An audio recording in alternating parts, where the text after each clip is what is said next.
Welcome back to the Dragonleaf Tea House, the tea house where tales are told. This is part 2 from the episode that we were continuing last week.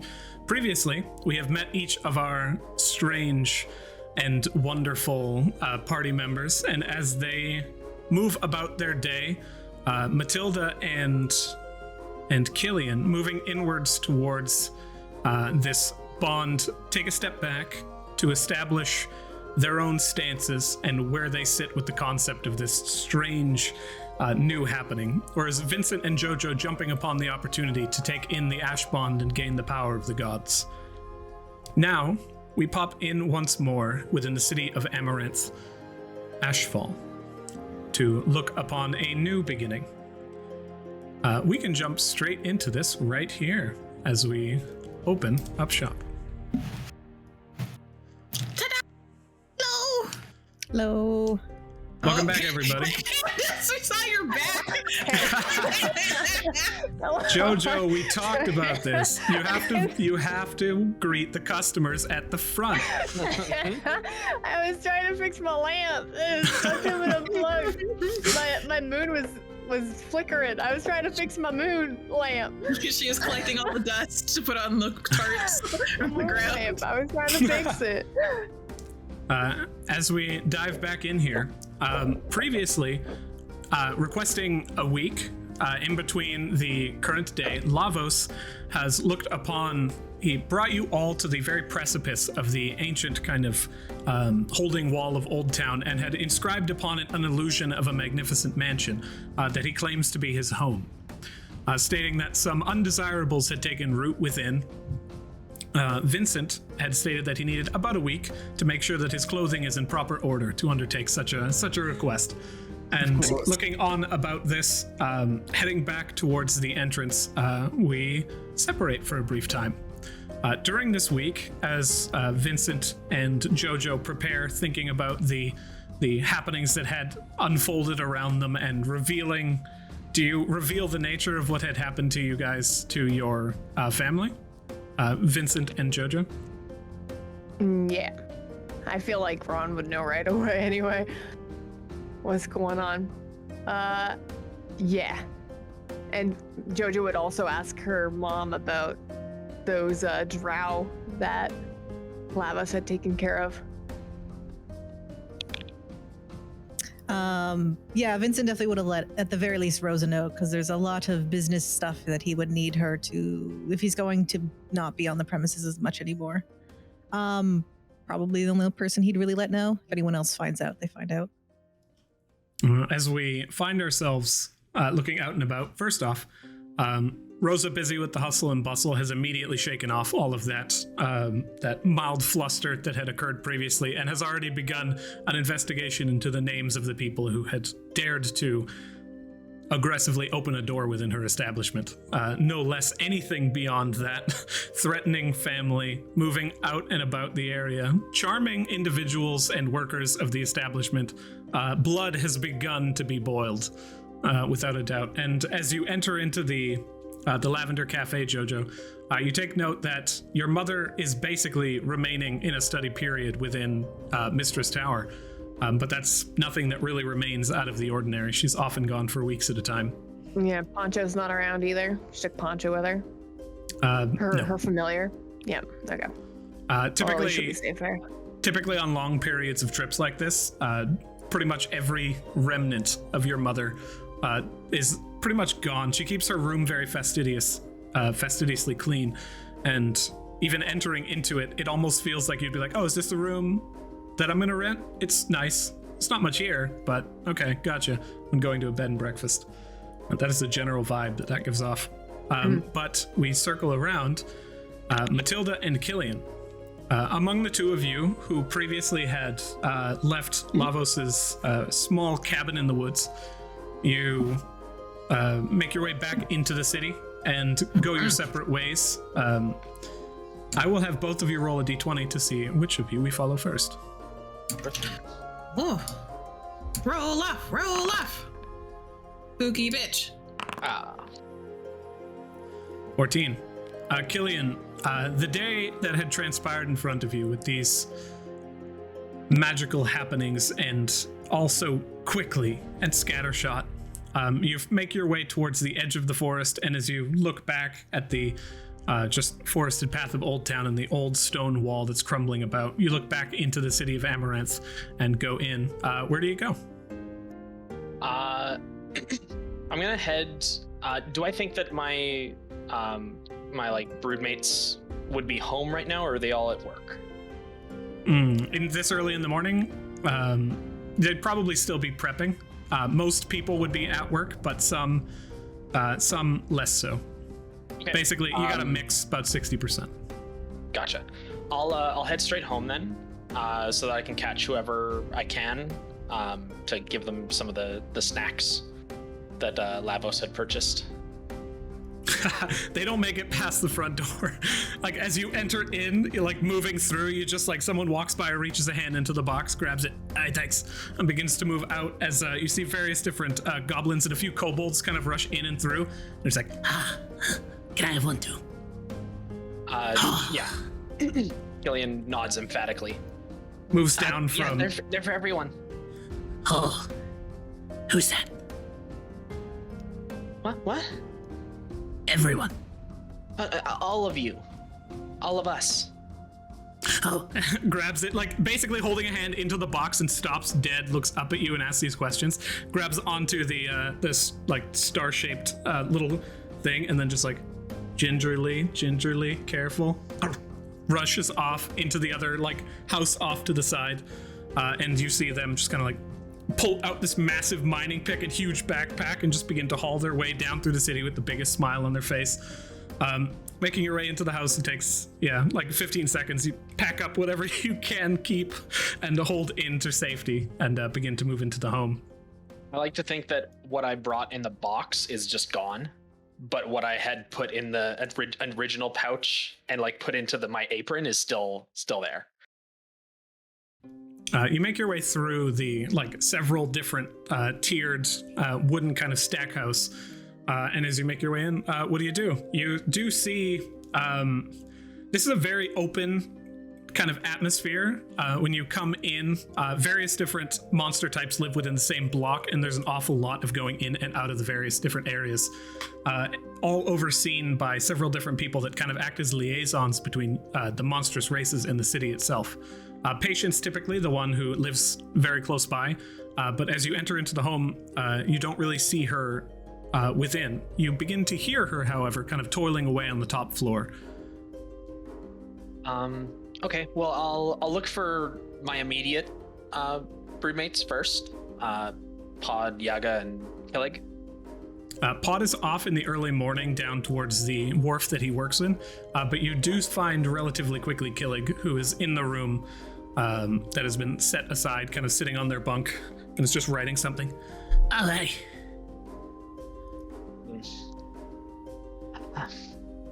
Is Yaga here? I'm still not talking to you about what happened the other day. Stands up, places the book, slams it down on the bed, and just walks past without responding. I continue up the stairs towards Patience. As you enter into the room at the top, you hear just the like aggressive, on purpose stomping down of the stairs from your family member who had just fled. And as you get to the top and you open the door, you see Patience at a small desk in the corner, kind of just scribing a few notes, folding them up, placing them down. Killian, come in. How are you? You went to see this. I was following you. Oh. Did you follow me through? Well, you went to a home in the woods, and then I attempted to, but I couldn't get past. I just kind of didn't. I'm so sorry. I don't know what came over me. I got apathetic. No, it's okay. I'm glad that you were there in case it was bad. So there's do you know who Lavos is? I haven't heard of the name. Okay, God of space and time.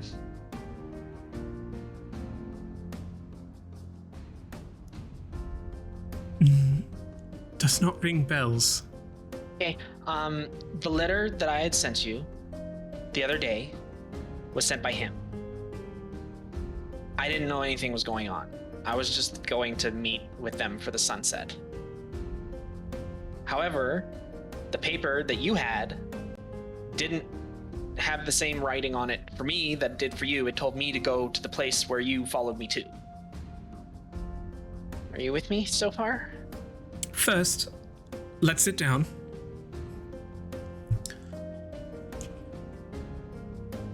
You lied to me, Killian.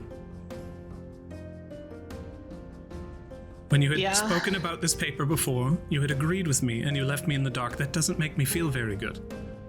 It didn't make me feel very good either. We must be honest with each other. You know this. All right. What happened when you entered into that house? Well, I went through, and then afterwards, a tiefling went through with me. And then there were 2 other people in there, and then a 5th person, and that 5th person was Lavos. And he said that he wants to offer us Ashbonds. See, she kind of like sits back for a moment at that. I told him that we weren't going to serve him without being paid, and I told him that I don't sign anything until I talk to you first. And then he gave us a bunch of snacks, and I just like hoist the empty box, and kind of like drop it onto the ground. And he says that we're underdogs, and that he's gonna be like a father to us. And there was a sword. At this point, Killian is just like panicking, trying to remember everything so that she's not lying to Patience again. Reaches out and tries to calm you. She says,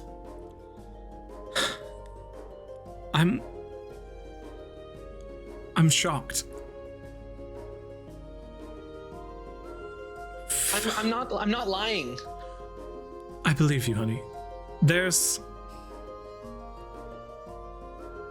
If all of this is true from all sides, I believe you 100%. I just don't know the entire situation. This is interesting. Let me tell you a little something. She leans back. When I was bound, it was difficult for me. Certain things get shared, and certain things happen. And you almost get a different view of the world. But you also gain opportunity.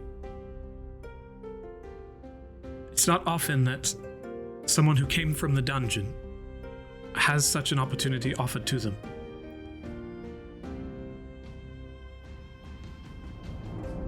I want so much for you to be safe, all of you.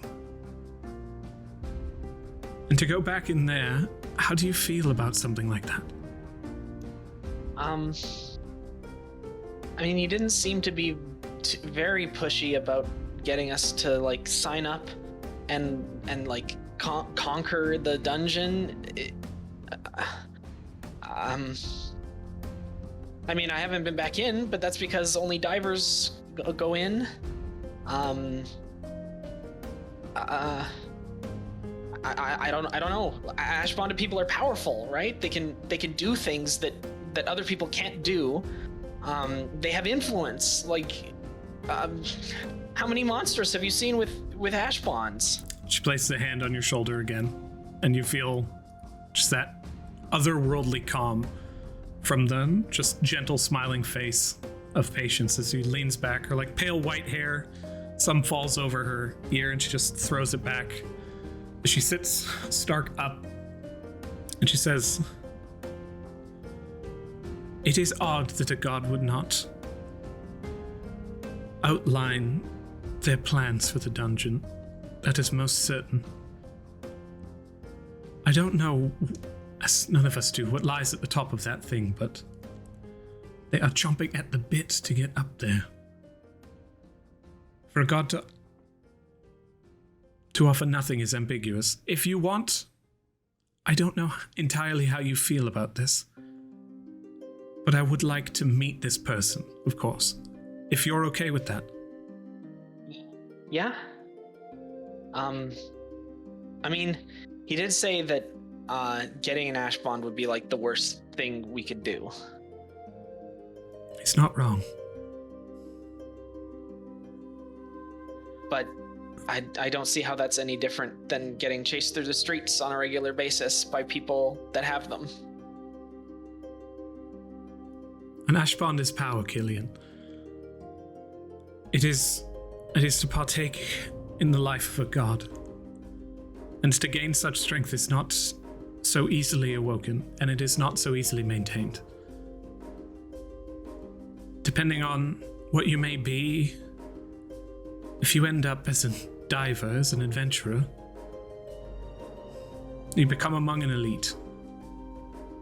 About 1% of the people on this planet gain such power. And for all of our sakes, I wish to get each and every one of you that power to protect yourselves, especially after last night. But there's a pull, a desire, primal, to return to the dungeon and just fight.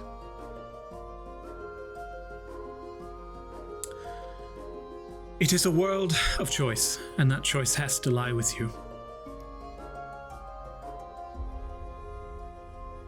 Does it hurt? Yes.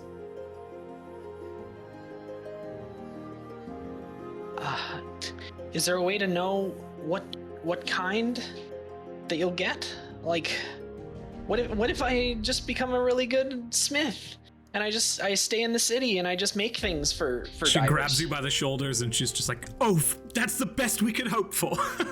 And she like leans back again at a start and it's like, "Oh."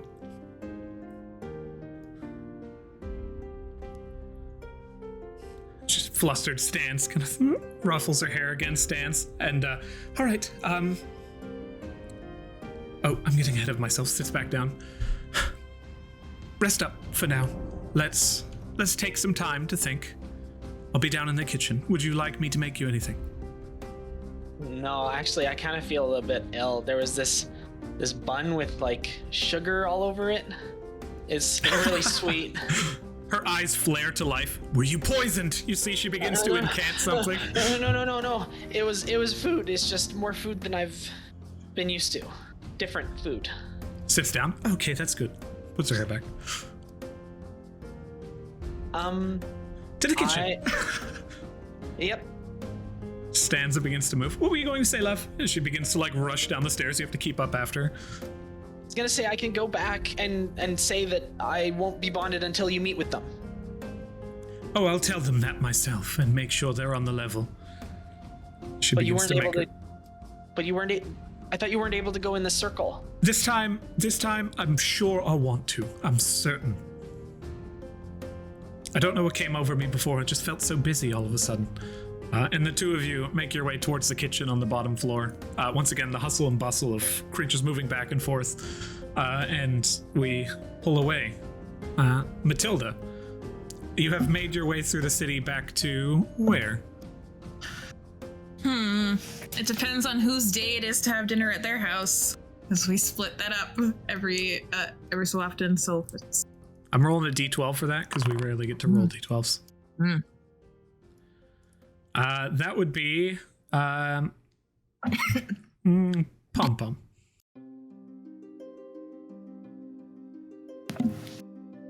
Okay, I drank that wrong. Woo! All right, off to Pom Pom's house I go. I probably scrounged up some mushrooms and some things on my way on the path. I did not leave the path because I was told not to. You always listen when you're in the forest and they tell you not to leave the path. Yeah, you hear voices kind of dancing in the back of your head that says, "Largest pumpkins, gather round, take a left at the next stone, and let's see for ourselves." Shh. Here are the mushrooms. 3 mushrooms, one gathered round the circle. None shall know the weight, but some shall see it. Then the voice just kind of fades off, and you hear, "You will do as commanded." No. Yes. Yes, you will. I keep picking the mushrooms. I command you to pick those mushrooms. Okay, Faust. Excellent. I'm doing as I'm told. Pick the mushrooms. Stop picking the mushrooms. Continue.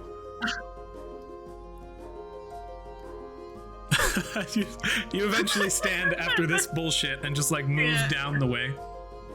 You make your way back towards Pom Pom's house, and as you enter in, you can see Mama Mal has finished her previous work that she had for the day and kind of sits now enjoying a tea as both of them stand upon you moving up towards the doorway, and they go in and they hug. Like Pom Pom just leans at you, basically have this just like circle around you as they just smother you with affection for a brief moment. You aren't...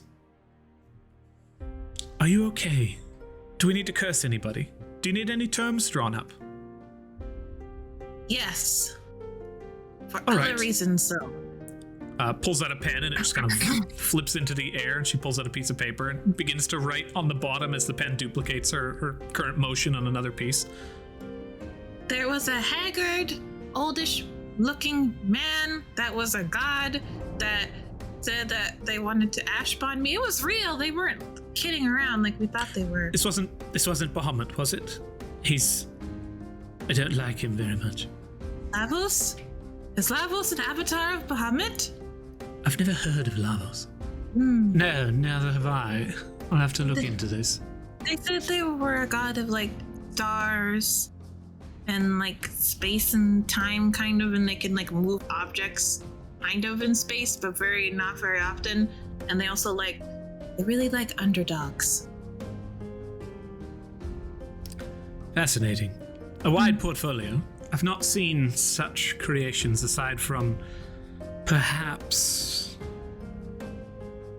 Norse or Greek pantheon. What did they look like? I tried to the average white man in my head. It's an average white dude. That does not bring down the list. As you draw Sam Smith. Actually, no, I don't know. Joke to any Sam Smiths out there. Yeah, he just looks like a dude. I don't know how to describe. Very nondescript, and I think that's on purpose. I think he likes to try and find the underdogs because of how people treat him, and if they treat him poorly, he knows they don't understand where he's coming from. He's projecting quite heavily. Yeah, he Seems basically is flawed. like an easy target. How we would pick people to put into contracts. So we might be able to get him into something binding, depending on his divine protections, of course. Should I This do might it? be a good opportunity for you, Matilda. Mm-hmm. And then Mama Mal kind of pops in. She's like, "You have to do an Ashbond." Pom Pom kind of pops into, "Oh, that's wonderful. Can you imagine what you could do with that kind of power? Can you imagine how far you could ascend?" Yeah. Every now and then, like literally both of them just like stop and kind of look off into the distance and then pop back into conversations. Aren't I already spoken for, though? You've told me that I am. When you were very young, each of us had signed a contract with a few less than favorable individuals. But you belong to us now. We, all together, are She just stares off in, comes back to you with a smile. Do you understand, honey? Mm-hmm. We will never let anything happen to you. This whole thing. Shut up. Points up. This whole thing is a complex weave, and upon your death as a mortal, much will happen to you in a metamorphosis. But frankly, it's their fucking fault for not defining terms well enough. She waves her hand, and you can see she like winces for a brief moment. Pom-Pom's like, yes, well, we all know where her soul is going to go in the end, and to be honest, she's like, don't you start with me. It's just, you will be well taken care of. That's not what Uncle Lawyer said. Let's not bring him up in this house, remember? Okay. Matilda, this is an opportunity for you. I think it's amazing. Pom-Pom's like, you should take this with a grain of salt. It's like, don't listen to him. He's just worried. No, I'm not worried. I'm logical. I'm thinking about this from a degree of... She's like, shut up. It wasn't just me. There were other people there too. There was a tiny green person. They were very cute. Really liked them. And then there was a very tall, angry green person. They weren't very happy about what they got as an Ashbond. Then there was a red person with horns named Vincent. And they took off their shirt and it was very... They didn't let me know if I was supposed to look or not. And it was very confusing. That can happen from time to time. Leans back, tenses their fingers. Matilda. What do you think about all of this? It strikes me as odd. You had witnessed the binding then? Mm-hmm. What did it look like?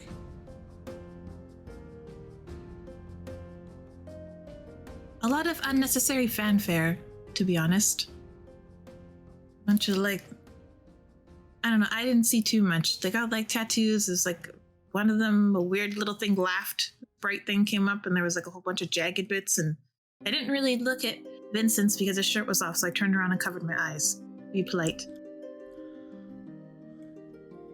Ostentatious. I'm supposed to be polite, right? That's being polite? You've been doing wonderfully. Like lean in once again, big hug that lasts a good 20 seconds before everyone kind of breaks away. Mama Mouse stands. What have I been doing? Of course, like goes over towards the edge, picks up a bag, places it down in the kitchen, opens it up, and there's just this like slab of meat that's kind of slowly moving. She like picks it up and brings it over to the edge. She's like, it's time for lunch. Begins to cut up and leans back. Do you plan on going back to this god? Yes, I wanted to ask you first before I said yes. You should absolutely take him up on this and also ensure that you get in the clause in terms that you own him. Yes. Pom-Pom's just like, I agree, actually. Are we going to make a contract over dinner? You can see, you look around and you see that pen that's up there has been like scribing away the entire time, kind of floating there as Mama Mal's been writing down all these notes. Already on it, love. And they begin to like prepare as Pom-Pom pulls a small spice pouch out and just like throws it. Mama Mal like reaches up and you see an invisible force just kind of grab it as it slowly just drops it on the table. Thank you, Pom. And I go set the table. You enjoy a nice little lunch. You look over towards the corner and you see just the skeleton of like half of a incredibly small, what amounts to a strange skeletal homunculus that's moving around. It's kind of like pieces of various different animals, but it doesn't have a head or any kind of top torso yet. It's just moving around the edge and slamming into the wall and falling over. Mal's like, work in progress. Is their name Desmond or Edmund by chance? I haven't named it yet. Do you want to do the honors? I will name it Desmond. His death and Lovely. joy seem to die. She leans back and begins to cook once more as the camera pulls out. So between the two of you, as time begins to pass, and Vincent and Jojo, you begin to do your preparations towards the next phase of this journey. I would like to put in here, could I do a quick scene? Yeah. I'd like to go to one of the diver shops to just inquire about some gear. Closest one to you. Is there one inside of the marble districts? Of course.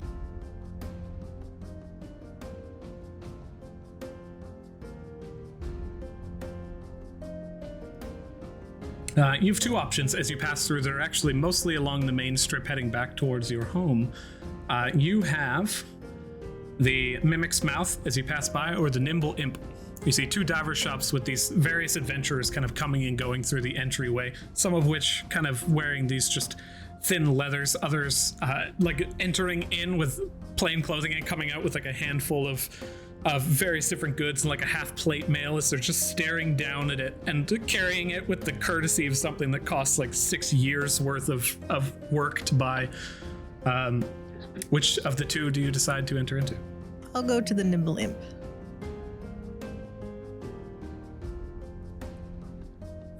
Passing through into the area, you kind of move through the cobblestone steps and find this front door. You reach in, pop open the door, and as you enter, you can see that it's a very rural kind of feel, but it's like a very fine looking interior. You have these faint curtains that are kind of inset into the sides, covering the windows as the light streams in. It's incredibly bright in this interior, despite all their best attempts to make it dark. You see over in the corner a small and very lithe gnomish man who just stands and looks over towards this art piece, this installation on the wall, as they turn their attention back towards you. Oh, hello. Come on in, far back. Vincent makes his way over. Lovely to make your acquaintance. I'm looking for a few adventuring things. Can you let me know if you have these in stock? And I'll pass over a list. Or somewhat large list. I don't know that we've made acquaintance quite yet. Sorry, first things first, since we have to do things like gears, right? Teeth of a gear, one gear moves into the next and everything moves steadily. Jaxus reaches a hand out. No, Vincent Goldwater. Absolute pleasure. Didn't mean to be so rude. I'm in a good mood today, and I seem to have jumped the gun. Tell you what, that's what I'm here for. Do you want a gun? No. All right. It's a figure of speech, darling.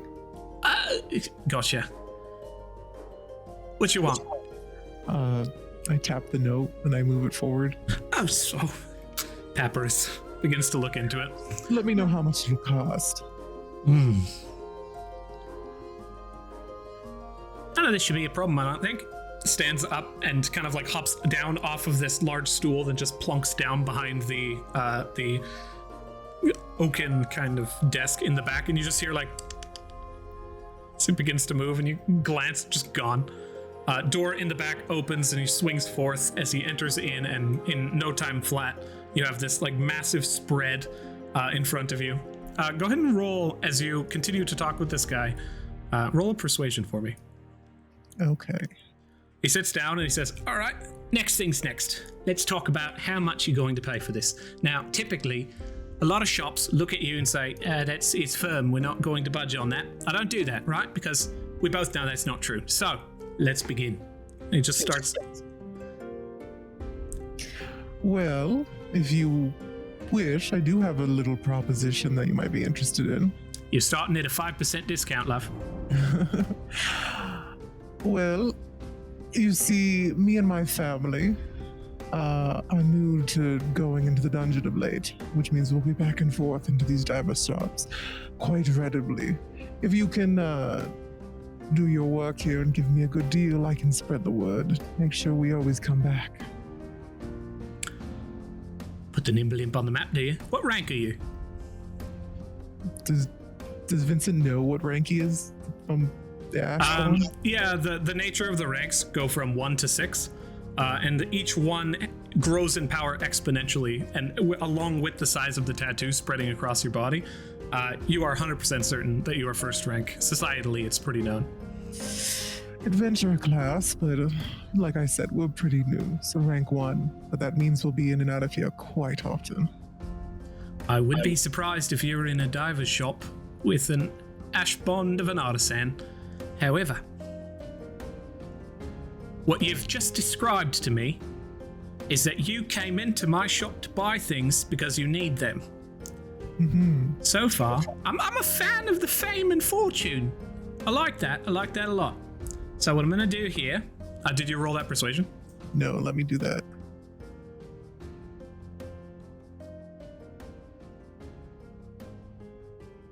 Does it need to be persuasion? How are you attempting to persuade otherwise? I just meant like Vincent could just not tell anyone about this shop and deceive him. Oh, deception? Absolutely. One or the other, your choice.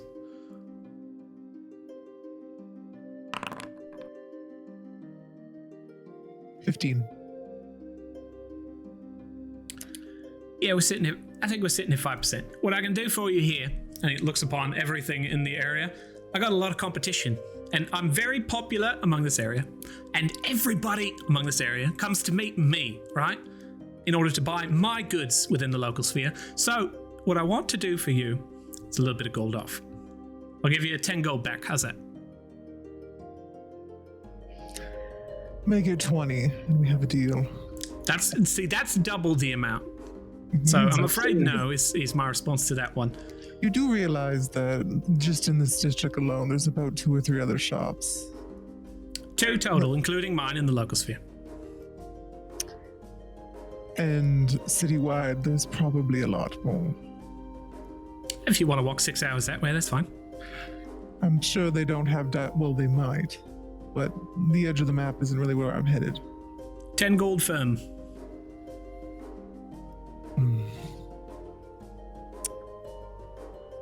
Fine. To a long and beautiful friendship. I'll put my business card down on the table and move it over to him. If you need services here at any time, you won't be expecting much of a discount there, though. Unless you can sweeten this a little bit more. He, calls back. Edna, Prax! 2 more people come out, and he's hands the gift card, and they both look at it, and they're just like, oh. We'll come together. All 3 of them move into the back room as you gather your stuff and begin to move towards the entrance. They seem unmoved, but they seem excited for the visit. Okay. Cool. There was one So other you can- thing. Oh. I can basically just take 10 gold back. Yep. Yes, exactly. That's what I was going to say. And then I need to go visit Tristan. We'll do that post. For now, Jojo. As you find your way back towards the entrance, and Ron looks at you and he's like,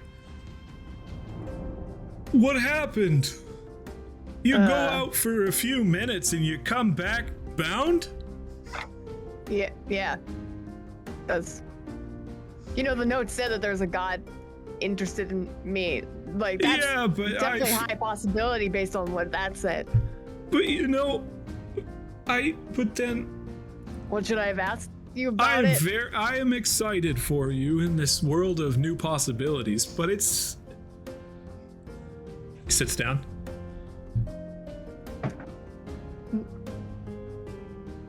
Well... This is just water on a duck. Water on a duck. Water. It just rolls right off. You can't get water on that duck. He just sits there, closes his eyes, and starts thinking. Okay. He sits down I at guess someone so. else's table in the cafe, by the way, as they're sitting and drinking tea, just like. Hey. Yeah, I got a week, I guess. They want me to help clear out their family home. You're helping them move now? No, well, sure, yeah. Well, All right. Dad, Jojo, this number is something 3. that I tell you all the time, but I love you so much. Thanks. I want you to be safe, all right?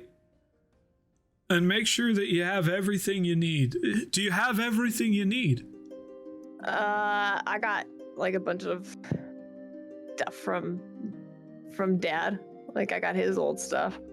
I got, the shark tooth sword. I got my dueling hatchet. That's all I need, right? That's like Oh, basically all I need. I'm we'll see about getting you more. We gotta make sure you need. What are you? Are you stronger? You're smarter now? Or do you have a spell book? What do you? Are you a blacksmith now? Please tell me you're a blacksmith now. I'm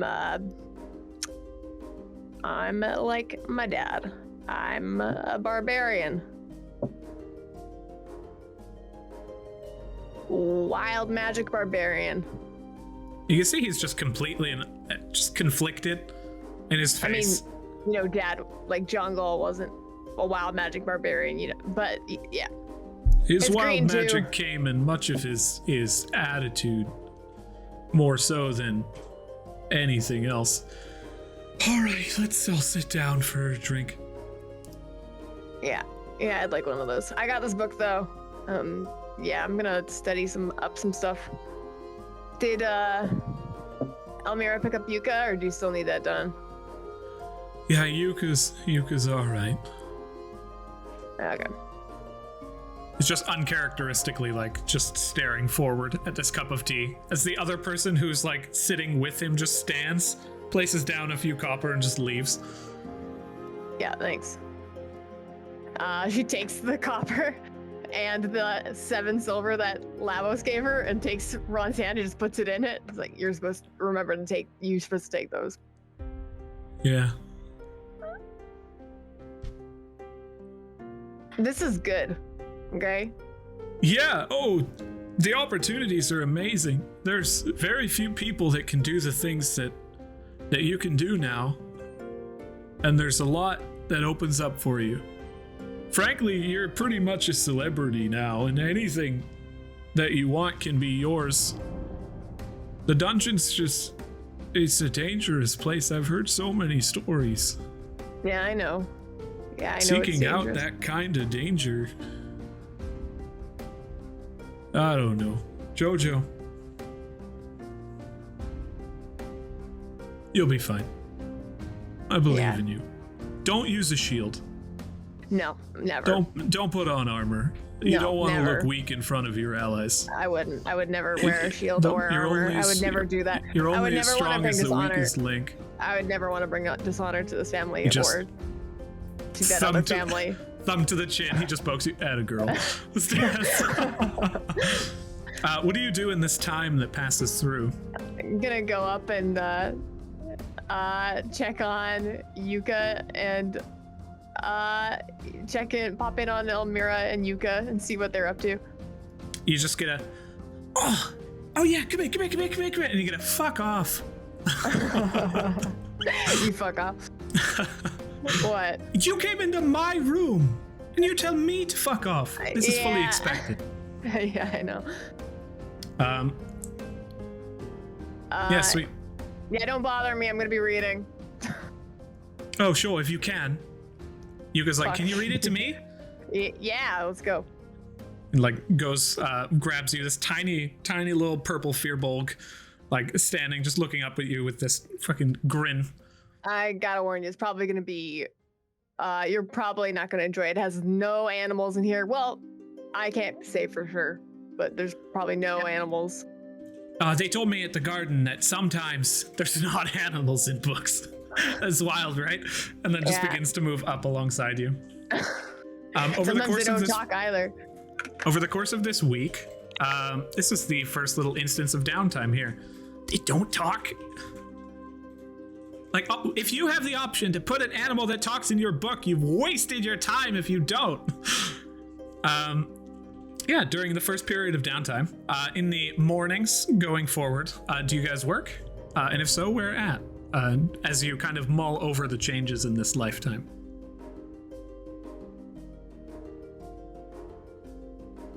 Jojo just does her shifts at the tea house, and then on off time just does as much research as you can on, like, you know, wild magic and barbarians and Ashbonds and stuff.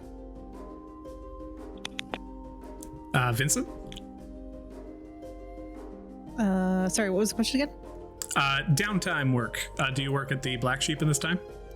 Oh, for sure. I'll finish up with my clientele and then slowly let people know that I'll be showing up a little less and less. I gotta take a little vacation in the dungeon.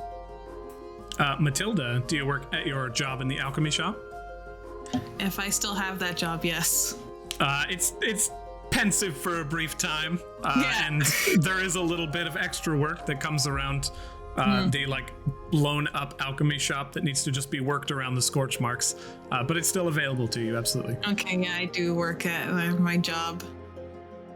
And And I just make sure I go through the back. Like I've been instructed to. and Killian, smithing. Yeah. And it's she has her own little shack in the, I think it's the Groomsh ward. in the anvil. The Anvil, yeah. It's more of a shack than anything else, but it's a smithy. Set up with the beginning of the tools, and it's yours. Yeah. And as And you it's expensive. yeah. As you guys work over the course of this week, covering all the costs of everything, the cost of living, the rising cost of living within the city of Amaranth is bullshit. Jojo, you make 1 gold, 7 silver, 5 copper. Oh, actually, could one of those days, instead of working, could she have gone to the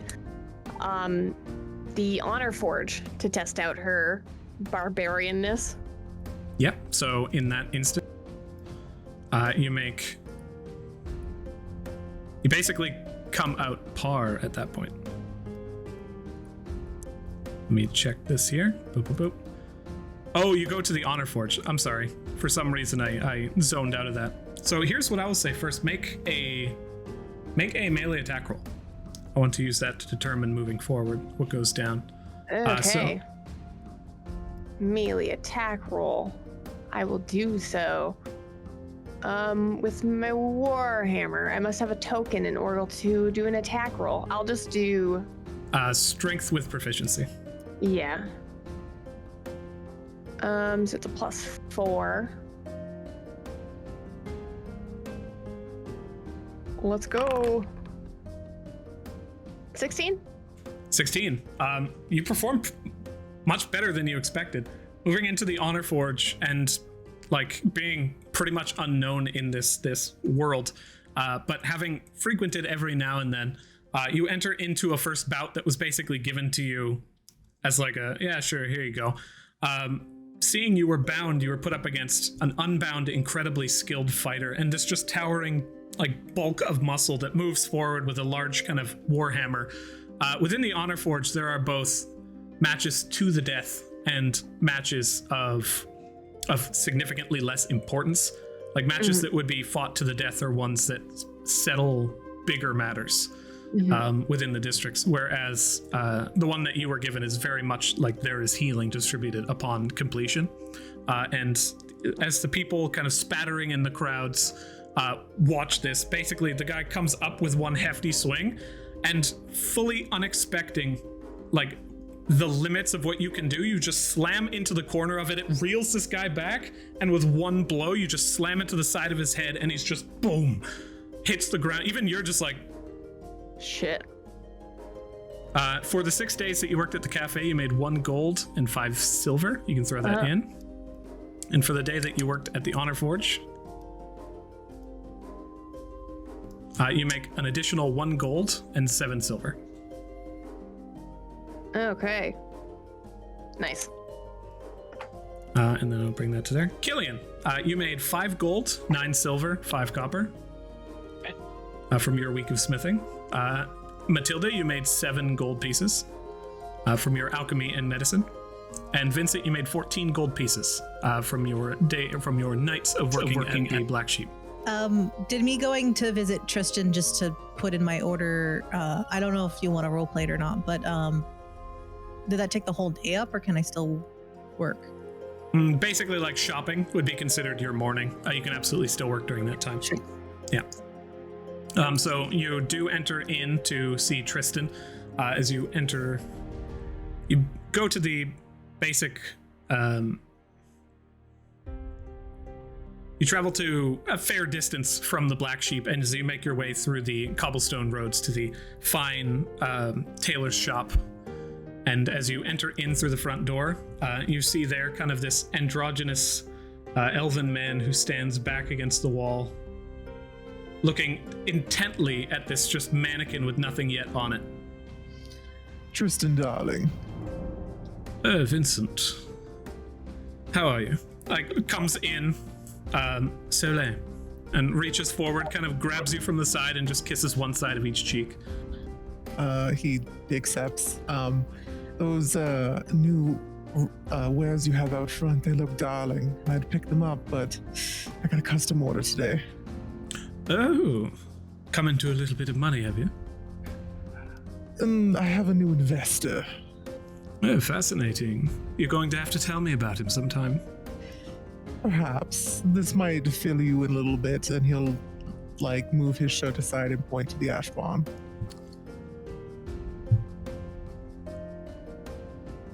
I love this. This is phenomenal. Are you surprised, to be honest? Did my face not give it away? Do I not emote to the utmost degree for you, Vincent, my love? I'm flabbergasted. Who? Where? How? So many questions. I'm going to pour us a drink, if you would. Here, too, I have, and I'll pass him over a couple sketches and ideas that I had for an outfit. I'm not quite sure how the armor would work with this, but that's where you come in, love.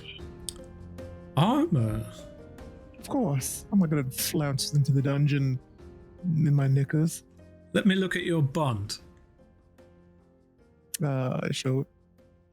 Stands and kind of begins to examine it thoroughly.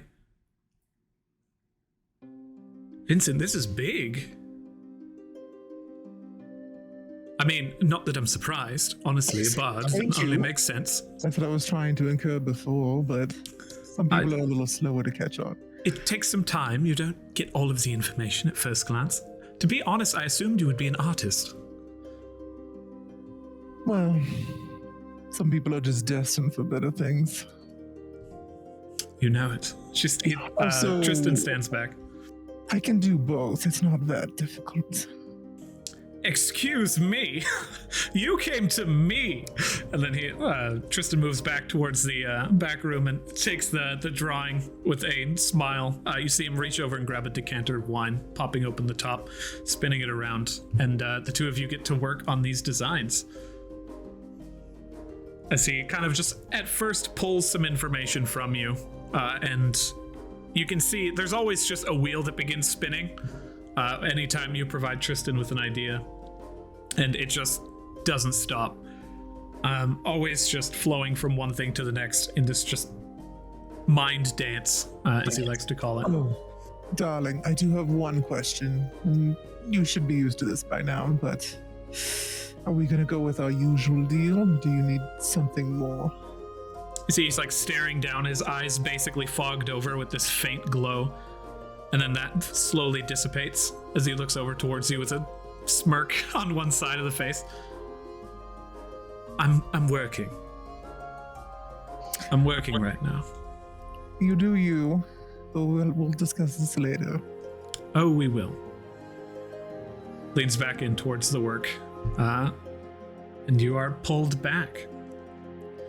I will say, both Killian and Matilda, as the two of you move inwards towards the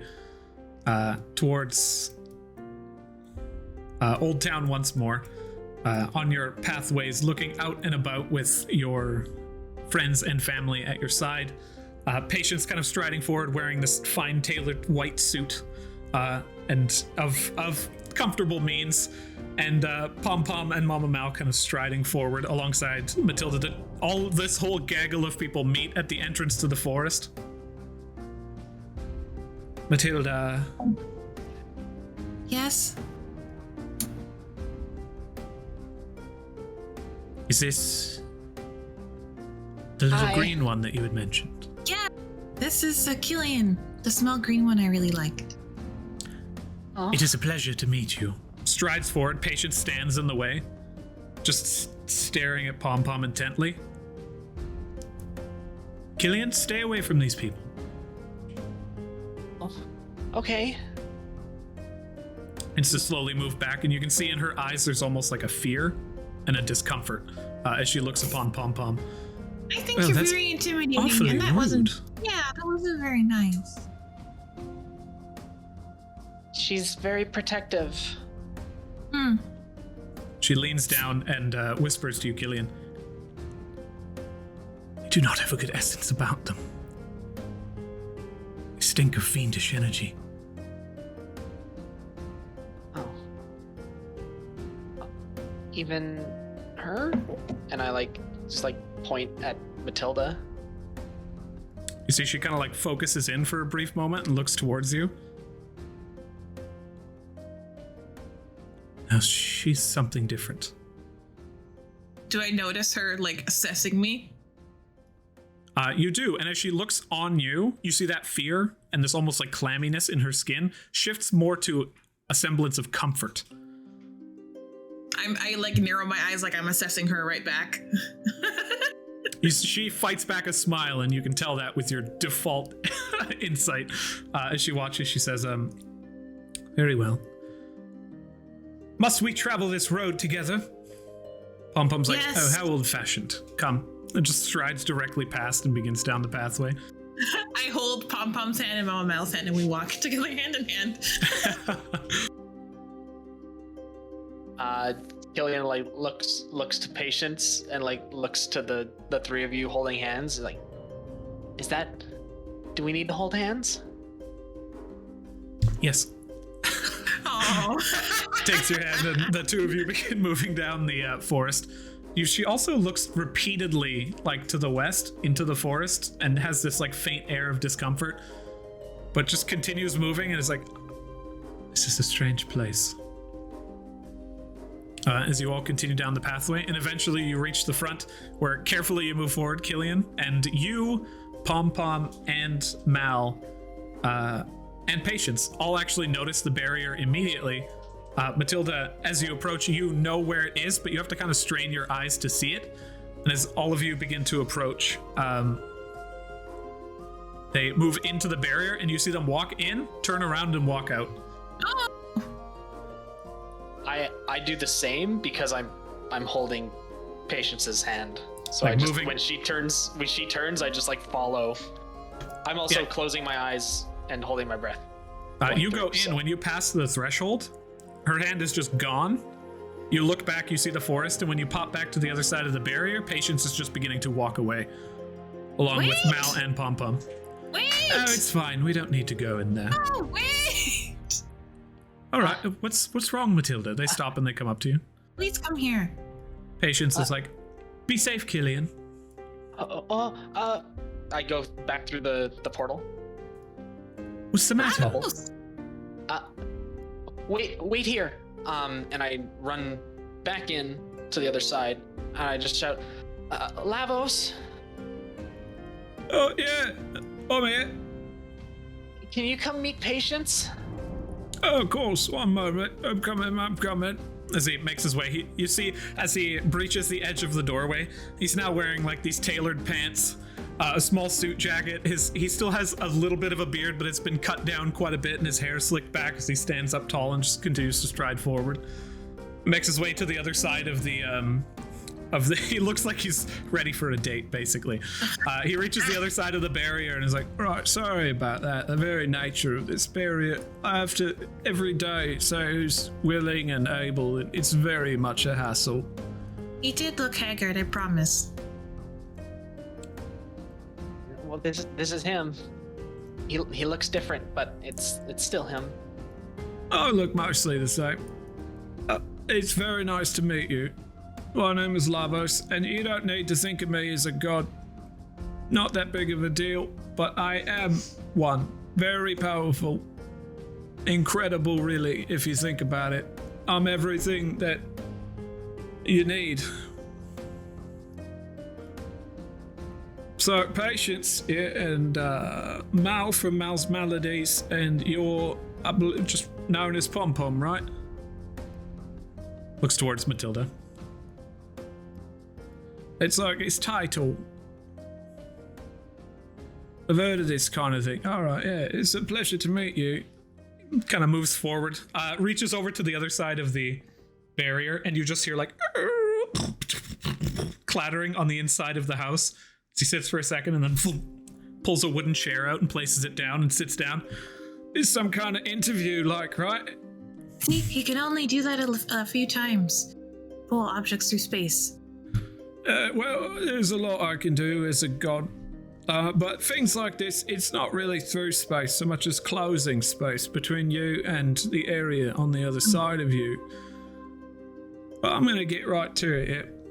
I want to offer an opportunity to your beloved ones. And I want you to know, we're under the shadow of a doubt, that family to me is not something you would take lightly. I've had family in the past, and I do everything I can for them. I got a few members of my family, a few yesterday. Fantastic people, and more to come, I'm sure. It's the start of something big right here. And I want them to be a part of it, if they want to. Killian just looks to Patience like... Just staring. He's certainly celestial. And odd. That's good, right? I find that most celestials are also odd, so it all comes full circle. I agree. He's not lying, as far as I can tell. Pom Pom's looking. What divine protections have you?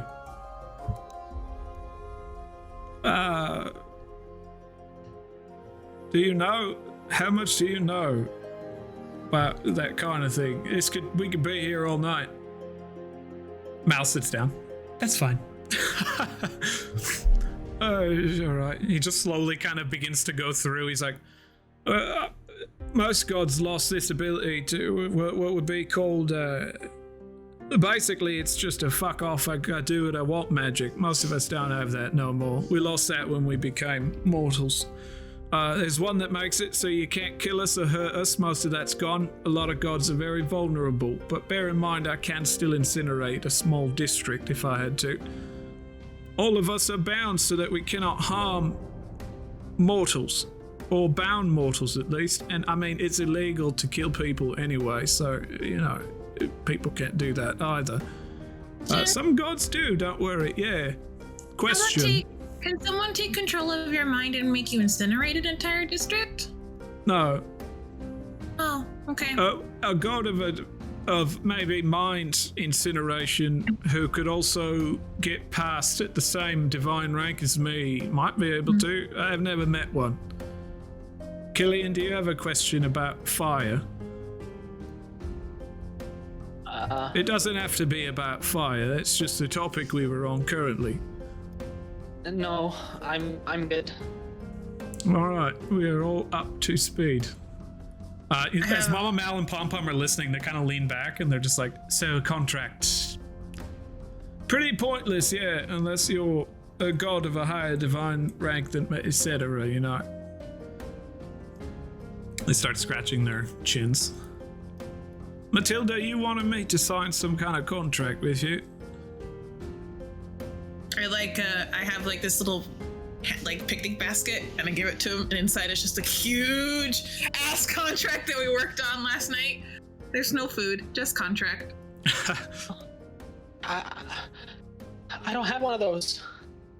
You don't need, it's not a requirement. Patience It's okay. pulls out a small contract. It looks very big because we always do things in triplicate. Mind if I ask why? In case, a lot of times when you have a contract, they try to burn the copy. So you always have contingency copies so they cannot get out of the contract even if they burn the first one. So you're saying you wrote all of your backup contracts in the same contract then? What if they just burn that one? There's other things in that for that too, don't worry. I didn't write the contract, they did. They understand it a lot better than I do. Mama Mouse just like, don't question my contract. He basically pops these open and begins to look through them. He sits back and he says, I want to make sure you understand. I'm always honest with you, right? Obscuring information is not something I do. Signing this contract will do nothing. I will not be bound in any real sense to anything. But what this contract says in it, and he looks at Mal and says, is that I will care for you as you are. Mm-hmm. To take you as you are as a person. I don't need to sign a piece of paper to accept that, Matilda. That's something I'm gonna do always. My family matters to me. I hear you, and things change. Contracts are forever, words are not. Looks over towards Killian and reads the one Patience wrote. This just says... It just says protect Killian. It turns it around. Precisely. Oh, it's a really bad contract. There's a lot of loopholes. Patience stands and just kind of like looks back towards over there. She's like, I mostly write paperwork. Mostly just sign things. That's okay. Hey, it's a good contract. It's very straight to the point. That's not a contract, that's a sentence. He looks it's not even a sentence if we're being honest. There's no punctuation here. Sorry, Patience gets flustered. The two of you basically stand now overlooking this. Pom Pom and Mama Mal are like, retainer, and we grab you and they move back. He's been completely honest as far as we can tell. Yeah, he does that. This is a tricky situation, and it's an amazing opportunity. I want to leave this up to you, Matilda. To be bound is to be the future. And the power comes not without strengths and weaknesses. And they just like look onward. You can see their tongue begins to slur and their body language becomes almost a little bit more hunched. Their eyes become dark and they pop back from it. But it's up to you. Patience pulls back. Go ahead. Oh, I want to try. I'll give it a try. Lavos kind of sits there, and you can see he's sitting with like an air of confidence over in his chair, like leaning back. Killian, Patience pulls you aside. She says, the family that I'm a part of is a bit more extensive than what I imagine might be offered from this one. And there's a lot that goes on. But I know you with your impulse control. Killian, you are amazing. I don't want to sugarcoat that. You are fantastic. So I trust that the weaknesses that come with this bond, you can overcome, as you've overcome so much before. I sincerely look forward to what the future will bring with you, potentially at the helm of it. Well, not with helm, right? Because that would mean I'd be a member of the deanery. She's just fighting back. She's fights back this really just uncharacteristically awkward, like snorting laugh. She'd like, you know, you can't do that to me while we're around people. It helps. Okay. Hoping for blacksmith. Both hands, multiple fingers crossed over. I walk up to Lavos and I say, I'm ready. Matilda.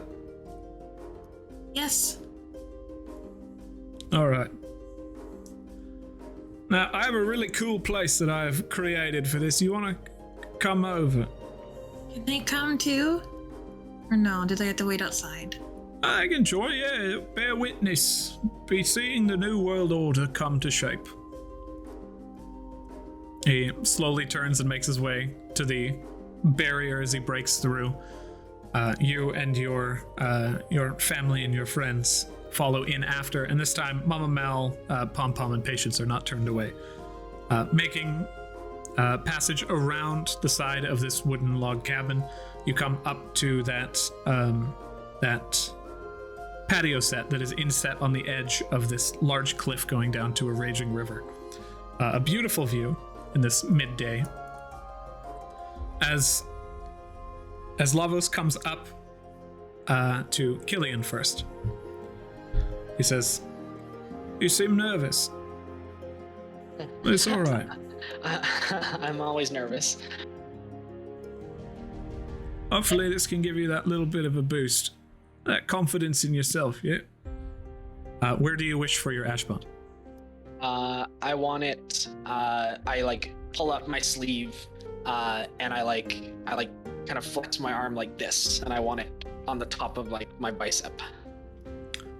Yeah, pulling up that workman stuff too. That's a worker's body. It's just you got quite a bit of muscle there. Well, I want it to be visible when I'm working so that people will want to come and get stuff from me. Cool. I don't want to hide it. You see Mama Mal just begins taking notes. Continue. Lavos is like, "I will." Brings two hands together and you can see the ash begin to swirl.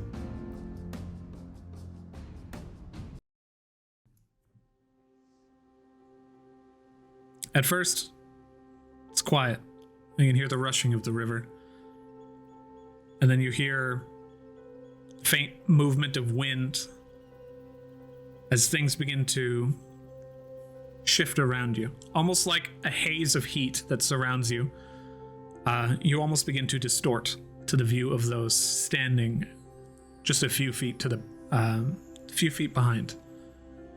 And as the ash begins to move from the fallen sky, begins to swirl around the hands of Lavos and near your arm, it begins to take shape, solid, firm, pulls itself into a conical shape that begins to swirl and move and in these individual movements, and slowly, like a heartbeat, begins to bear down. And as it touches your skin all at once, you feel like a just burning ring of molten iron clamp down on your arm. Roll a Constitution saving throw. And as the ash continues to pull in from around you, it passes through your body in small veins, like rivers of flowing magma through you, and coalesces into this bond in the center as you feel it begin to sear through, and you feel it shoot through your entire body from one point to the next until you open your eyes. You try to hold back, but your voice escapes as you begin to feel this horrific searing pain, and Patience lurches forward, but knowing better than to attempt to interrupt the process, steps back and bears her hands down with so much pain in her eyes that she feels like she's about to cry, and just watches as she can't do anything.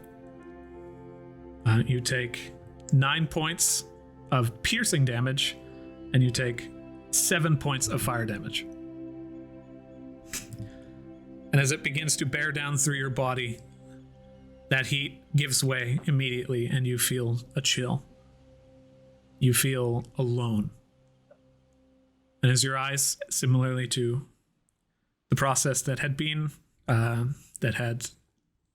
completed a few times in the past few days, Lavos looks at you and attempts to make eye contact as your eyes gaze upwards towards the sky, and you see the ash fall in front of you. And it stops swirling around you and returns to its normal ebb and flow as your cold body returns to the warmth of the area around you, and the bird song returns.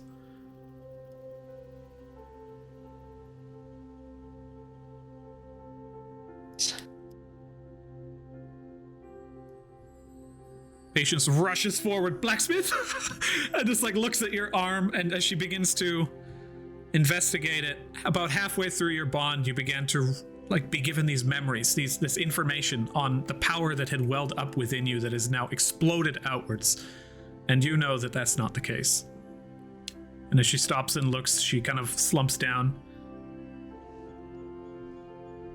I think it suits you. I kind of like, I look at my hands for a bit and then kind of like look at the bicep. And I say, I got some work to do.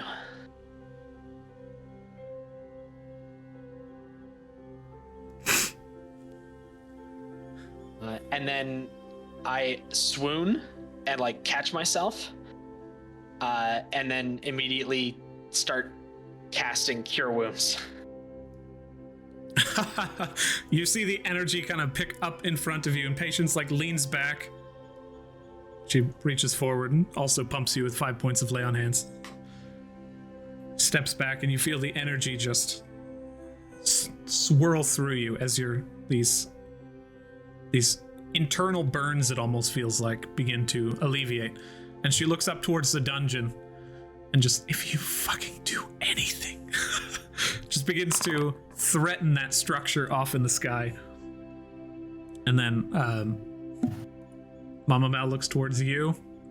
Pom Pom is just like, let's go, let's just leave. We don't, this is a ridiculous farce. She's like, oh, you're just overprotective. Come on, Matilda, take your place among the top echelon of society in the entire world and everybody amongst it. I've already walked up and I've given them my hands.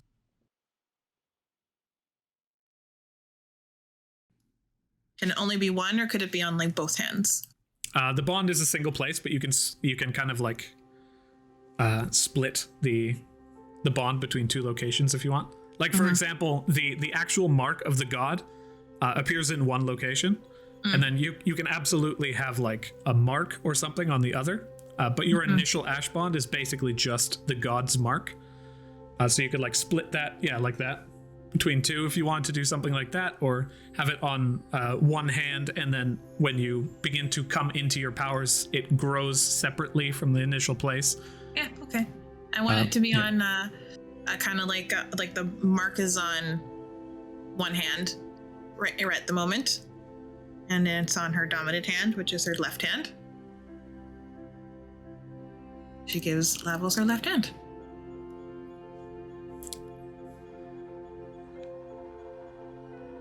Everyone kind of backs up for a brief moment. Lavos takes your hand, closes his eyes, and you feel your body become lighter.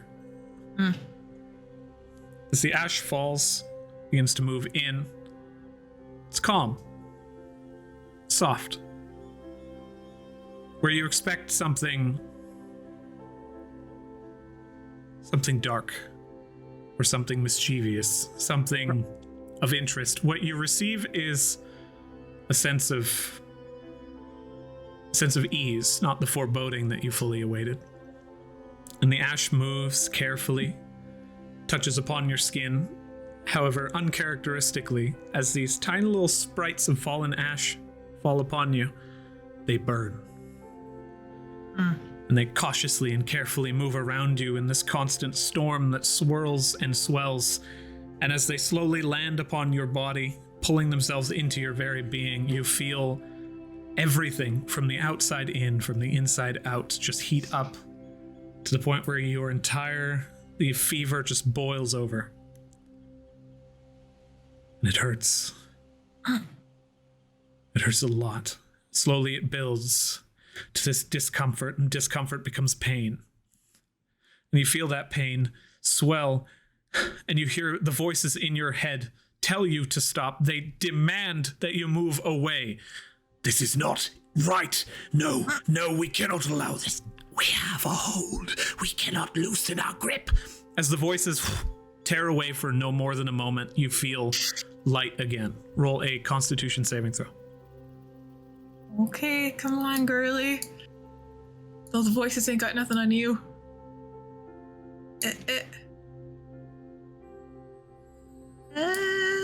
Saving throw. Normal. Oh, yeah, no, they do have a hold on you. You await. Why? You think, you await, you hope. And as you open your eyes, what you are met with is not the area that you were in. Oh. For as everyone in that area previously rushes to you as you collapse unconscious. Where you are is you sit staring out into an ether, an eternal black void that feels lit up as though day. The incontinuities begin to nag at the back of your mind as this darkness lights the area, and the ground that lies underneath you is no more solid than the air that you breathe, but the air that you breathe is thick like concrete. As you try to move, you feel your body disappear where there once was a body, but as you reach for stone, you can feel it. You grab it.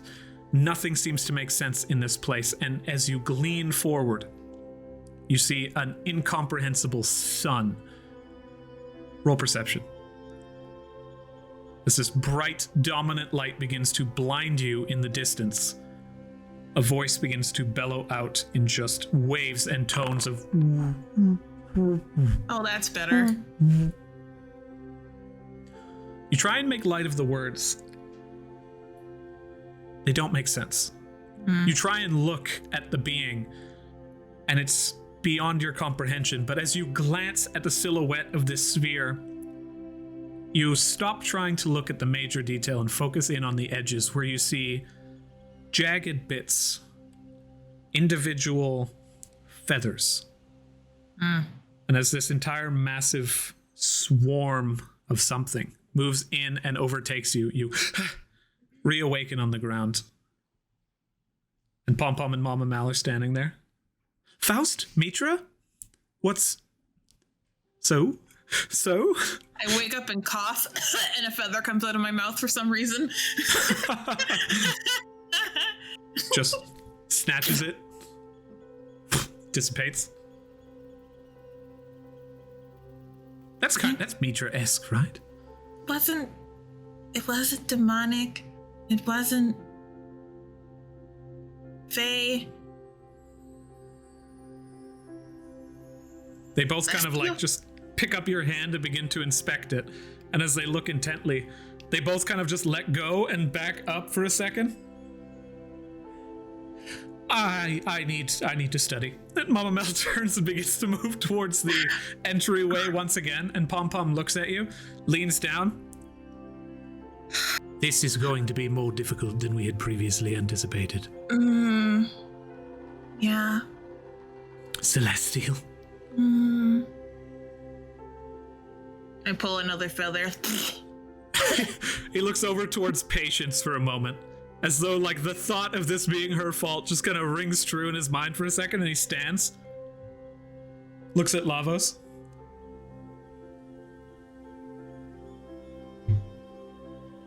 Well, we're here for you.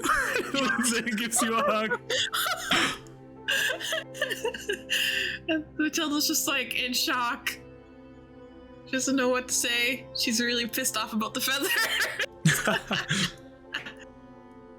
Lavos looks on, and with a single like tear falling down as he like wipes it away.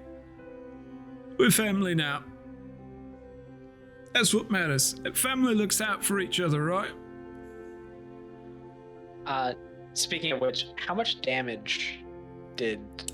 Oh, she thank take? you. Because if it's a lot, then Killian would be getting another cure wounds ready. You take, that's only 2 piercing damage. Or no, I'm sorry. You take 2 slashing damage and 4 fire damage. Oh, wow. Okay. I'm still awake. I don't even think I'm bloodied. Yeah, it's a pretty low and generous roll there. It just says I rolled. It's not giving you guys this hot deets. Yeah. But as the two of you stand, Lavos kind of gives you the rundown in terms of what's going on, and as you sit and kind of Patience, Mama Mal, and Pom Pom, all 3 of them sit almost in interview position, asking rapid fire questions of Lavos, who just kind of confidently and truthfully answers each and every time. The two of you kind of think on the power that has just been imbued into your body, and you knowing full well what you're capable of now. It's frightening and tantalizing. And all four of you, no matter where you are in the city at this moment, feel a pull for a brief second. Immediately towards the center of the city, all of you look, unbeknownst to each other, towards the heart of the dungeon and glean upwards towards its stone spires to the sky. And we'll take a short break here. And we return. As time passes through the area and around the area, through all of us really, you see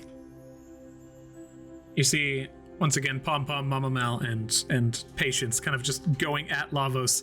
And as they stop for like a brief food break and come back, and then the panel continues, and like just these doting and worried parental figures, and this Patience who stands with the air of a bigger sister, heinously overprotective and just swapping back and forth between these multiple just like, what do you think you're going to do? How dare you're going to send them into that dangerous structure? And then please just make sure you take care of Killian.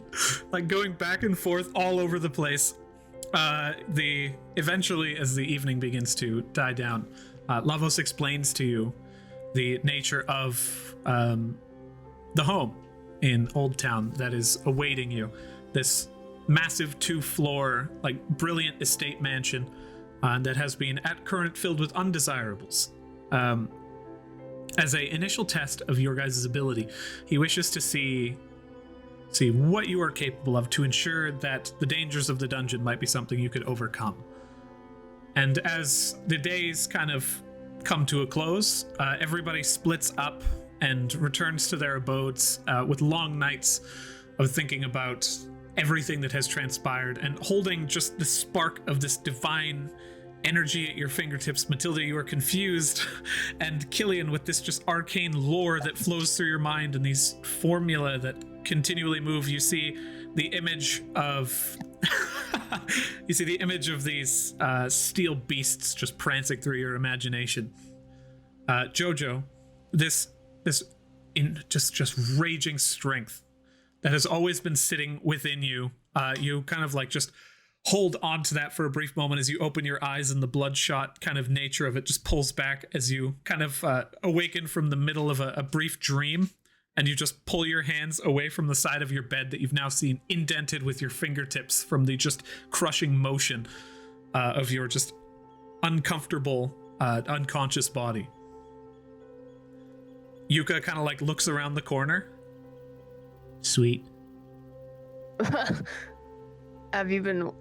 Slowly makes his way past the door. Okay. Yeah, you like crush the bed. That's sort of metal. Sort of pretty cool. Yeah. So your sister standing at the other end,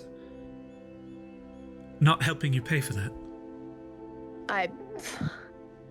I can pay for it myself, as I pay for all the other things I break. What? Just walks away. What? No response. It's the worst response you get. Yuka, has Mom returned yet? She came home briefly for just like a couple bites and then left again. Okay. Did you like that? I used briefly. Yeah. That's a good word. One. Yeah, that's a I like good that word. one. Good It's job, good. kid. Ron told me that one was good. Good job. What time is it? What time is it? Yeah. Briefly morning. Great. May as well wake up by now anyway. You want to come for the run with me? For a while. He just like kind of like moves over, and you can see he's already dressed and ready for a run, if you insist. And makes his way over towards the stairs and down. Keep up. And she does the normal run with him that she used to do with her dad. And they run up to, well, we'll see if Yuka can make it up to, what's that tower called again? It's like Hangman's Oh, Watch or something? the drowned man's watch. Yeah. I'm gonna roll Dex for him to see whether or not he can make it that far. Oh, and then maybe she can actually give him a piggyback with her new strength. You make it really, really far. You make it all the way into the Whitewater Quay as you break through the like beautiful wooden walkways, and you go down the handmade steps. But as you reach basically the cobblestone floor of this like open market, you gotta throw that kid up on your shoulders. Okay, come on. And she like throws him over. He's like not small either. He's like, No. A 14-year-old furball. So Fearball children like, are not small. No. So should I roll here? You expect this to be difficult. You grab him, pick him up, place him on your shoulder. It's more keeping him there that is difficult. Go ahead and roll athletics for me. Stop moving. Nope! Splays out, and basically the two of you just collapse in the cobble. Hey, Tormund. Welcome, my friend. As the camera pulls out of this Fearbolg child, basically like squishing you against the cobble, he just kind of begins to rummage back and forth. Stop. One for the tribe, all for the tribe. Oh my god. And as the camera pulls back from this happening, time continues to pass and burn through.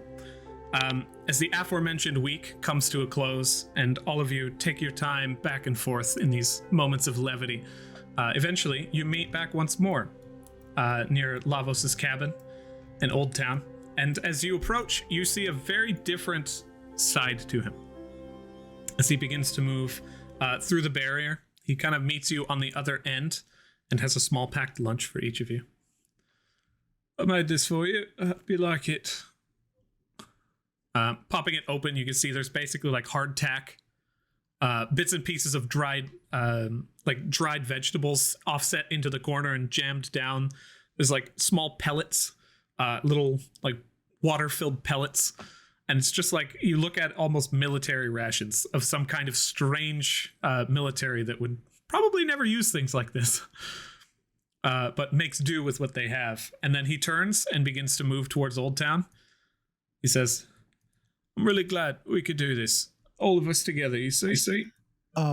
We supposed to eat these or just hold on to them? No, just hold on to it. They're disgusting. Absolutely terrible, right? These are called rations. Yeah, you gotta get used to these. I thought I'd get you some early. These are pretty good rations, to be honest. I'm glad you like it. It took a little bit of work to get the meat in a good shape. I'm gonna need a little bit more than this, though, next time. Oh, gotcha. I'll double the load. And you all make passage down the main walkway. The forest itself swaying with the wind. You hear brief chittering of animals off in the edge of the woods. And as you continue past the area where Lavos previously broke away, you now see another barrier that had been placed. A single illusory wall in front. As Lavos walks past it, the large wall that once stood in front of you now just dissipates like a mirage. And you see an open pathway of stone inlaid into the ground. In the distance, you spot a large statue of what looks like this warrior angel that has been just desiccated and destroyed, slammed from the top, a head broken and landing in overgrown grass and various different weeds. You spot in the distance, down a long paved pathway, a old manor, overtaken by vines that look erected not naturally in any sense. As they begin from the ground, they crawl up aggressively and seem to encompass almost the entire area surrounding this massive manor. You see broken windows and wooden walls busted in. You see garbage laid out over the entire open courtyard, and a wrought iron fence that would once have held back rampaging cavalry, with the massive wrought iron gate torn out of its hinges and splayed across the ground. Lavos, I got a question. You said that this was your house, and then some other unwanteds moved in, but I mean, Old Town was always owned by the royal family of Amaranth, right? Yeah. Here's the thing. It's tricky to explain, right? I didn't expect you all to be as up on the history of that as you are. Kudos. That bodes really well for this. The people that live in there now. Oh, sorry, Vincent. One sec. I'll get to you in just one moment. See, I read that in your book. Now, the people that live in there, in my house, they're what you would call unmentionables, right? Oh, so squatters? No, more like a mercenary group. Now, what they do in that house is that they do things that the royal family don't want you to know they're doing, right? They work for the royal family. Like Prince Broderick or whatever. They certainly wouldn't tell you about it, that's for sure. So I think we can do the entire city a favor and return that house to its rightful owner. And then we will stride up proudly to the prince, and we will tell him what a fine service we have done, getting rid of these unmentionables from his fine city. Well, actually, I got this, but I feel like JoJo's got low whiz. I want to figure out if she understands what's going on here. This seems like a very long-winded explanation of just saying they have what you want, so let's go get it. And then the royal family are going to be okay if we turn this into our family home? I don't imagine anything less would offer quite such the... And he points towards the almost desiccated and destroyed manor at this point. Such a fine gift for such fine service, wouldn't you say? Okay. Anything less would be an insult to their honor. Lavos? Yes. Dead or alive? As alive as possible. But here's the thing. If any of them seem to threaten any of you, well, that's just kind of how it ends up, innit? These people in there, not good people. Not by a long shot. Some of the things they've done for the royal family turn your stomach. I don't like throwing the word heroes around very often, you know, but most certainly would not use it in this instance. Quick question. Does the house look similar to the illusion we saw before? Is it way more run down? The illusion that you had seen before was a brilliant flourish of this home. What you see now is the aftermath of what these people inside have done. He points, he says, you see those vines? What shroud the entire house? You got a druid inside, I know it. You can't grow that kind of thing naturally, just not strong enough. Will you spiff up the place once we reattain the deed? You leave that to me. I'm gonna get this place spit shined, that's for sure. I can help with any repairs that need doing. That makes things even better. Can I keep any bones that we find? Absolutely. What do you need bones for? I could show you lots of things you could use bones for. Fuck. Yeah, okay. Yeah, I'd like to know what I could use a bone for. He points towards your shark tooth sword. Yeah, I mean, sure. That's lots of teeth. You make a sword out of a bone? That's awesome. Yeah, great. One small stipulation, Matilda. If any of those bones are worth anything, we might need to split it. Aside from that, feel free to indulge. Looking onward towards the house. I know a few things about the interior, right? Matilda, when you and I became family, I saw a few things that you might need. And frankly, I don't like throwing the term fate out very often. Would definitely use it in this case. In the basement of that manor, there is an old celestial text that you might be interested in. Now, Were you in this abode before they took over? Or do you just know things? it was mine. They just didn't know it yet. It's kind of the scenario. You got a schematic of this place? Pulls out a piece of paper, opens it. It's empty. I don't. Sorry about Thanks that. for the theatrics. Yeah, you're welcome. But what I do know is along the right side of the house, there is an old dumbwaiter. Leads down into the basement.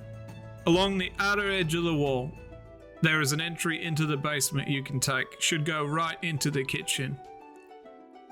Now, there's people in there. They're dangerous folk. But far as I know, other than the druid and what might be their leader, no bound. So they will be at your mercy. The power you wield is no joke, not anymore. Other than that, I want to wash my hands and back away. See what you can do with a mission without me looking down upon you. If you think there's something that's too much for you to handle, get someone in front of a window. I'll take care of them for you. At this point, it's not about the danger, it's about breaking more of the fucking house. So, I might leave a few dents, but you'll be alright. I assure you that. I've Well, got family. healing, just in case. I think I do too. Well, this actually brings up a good point. Jojo, what's your specialization? Killing people, I guess. Sure, can you go into a little bit more specifics? Well, I assume you use that pointy thing you have on your back. yeah, well, I think the hammer would probably be better. I'm a Path of Wild Magic barbarian, so what I can do is sort of I don't get to really choose. It's,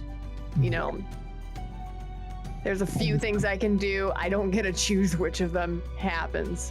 So I just sort of roll with the sounds fun. punches. Yeah, it's a little bit of chaos magic, so chaos, Yeah, I've seen barbarians here and there in my time, mostly in the pits if I ever decided to go for entertainment purposes. Do you feel like you're inclined to give in to those urges much?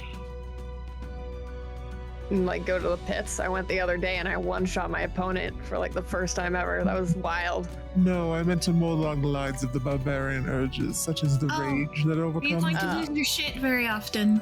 Yeah, probably. Yeah, losing my shit is. I sort of. Is it pointable in a certain direction, or how should we all just stay away? I'm not gonna one-shot you in the face. Okay. Good.